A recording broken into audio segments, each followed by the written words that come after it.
আয়ারল্যান্ডের county ওয়েক্সফোর্ডের hook পেনিনসুলায় মাথা উঁচু করে দাঁড়িয়ে আছে এক বিশাল এবং রহস্যময় অট্টালিকা, লোফটাস হল।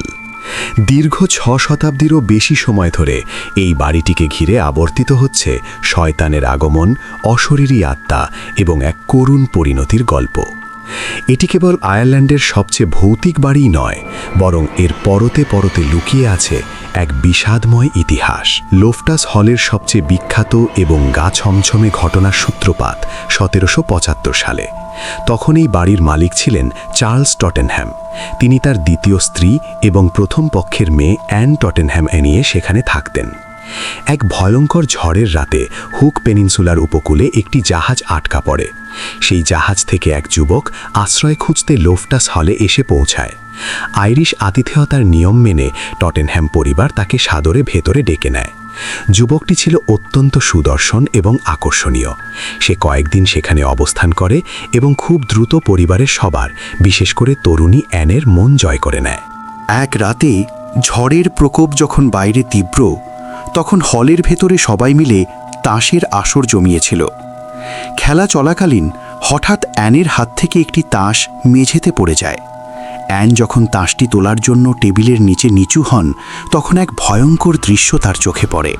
তিনি দেখতে পান টেবিলের উল্টো দিকে বসা সেই সুদর্শন যুবকের পা দুটি মানুষের মতো নয়, বরং পশুর মতো। তার পায়ে রয়েছে শয়তানের মতো খুর। আতঙ্কে অ্যান চিৎকার করে ওঠেন। নিজের আসল রূপ প্রকাশ পেয়ে যাওয়ায় সেই আগন্তুক মুহূর্তের মধ্যে এক বিশাল আগুনের গোলায় পরিণত হয় এবং ছাদ ফুঁড়ে তীব্র বেগে আকাশে মিলিয়ে যায়। বলা হয়ে থাকে, ছাদের সেই বিশাল গর্তটি কখনোই পুরোপুরি মেরামত করা সম্ভব হয়নি। এই ভয়ঙ্কর ঘটনার পর অ্যান টটেনহ্যাম মানসিক ভারসাম্য হারিয়ে ফেলেন। তাকে বাড়ির ট্যাপেস্ট্রি রুমে বন্দি করে রাখা হয়। সেখানে তিনি দিনের পর দিন একটি জানালার দিকে তাকিয়ে বসে থাকতেন।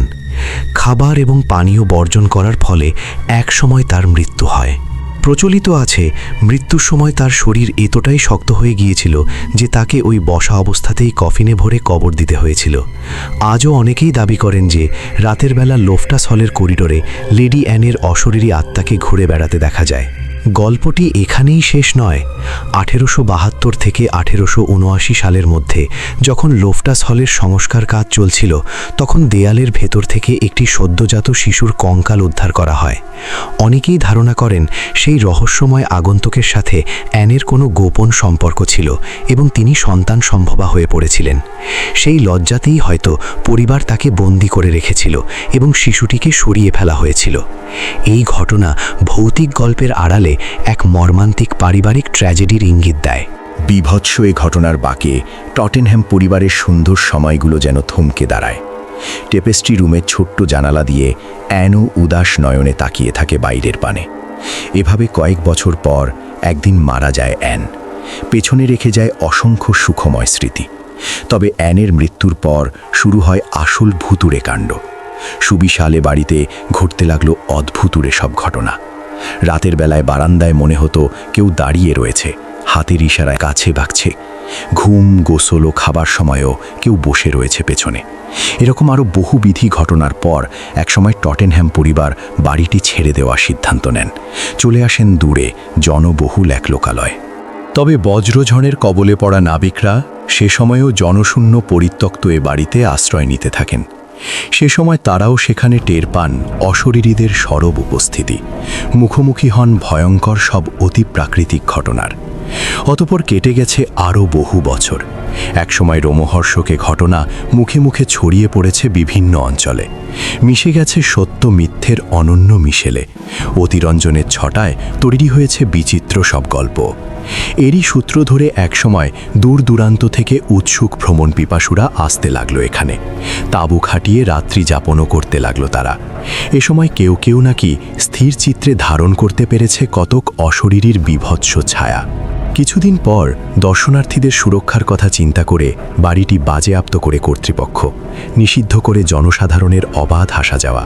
একসময় সরকারিভাবে ছাদে তৈরি হওয়া গর্তটিও মেরামতের সিদ্ধান্ত হয়। তবে যখনই মেরামত কাজ শুরু হয়, তখনই শিকার হতে হয়েছে ভয়ঙ্কর কোনো দুর্ঘটনার। আর তাই বিরক্ত হয়ে একসময় বাড়িটিকে পরিত্যক্ত ঘোষণা করে কর্তৃপক্ষ। ভূত প্রেত কিংবা অশরীরী, সেকালের এসব অতি প্রাকৃতিক সত্তার গা ছমছমে রহস্য এখনও মানব মনে ভীতির সঞ্চার করে, শিহরণ জাগায় হৃদয় আত্মায়। অনুভূতির আলপনায় আঁকিবুকি কাটে ভৌতিক সব ঘটনা, যা কল্পনার ডানায় ভাসিয়ে নিয়ে যায় অনন্য এক জগতে। আর তাই এসব রহস্যময়তাকে শৈলিক রূপদানে 2020 সালে এক হোটেল কর্তৃপক্ষ বাড়িটি কেনার জন্য উঠে পড়ে লাগে। সময় সুযোগ বুঝে আবেদনও জানায় সরকারের কাছে। সর্বশেষ 2021 সালে বেশ চড়া মূল্যে বাড়িটি কিনেও নেয় তারা।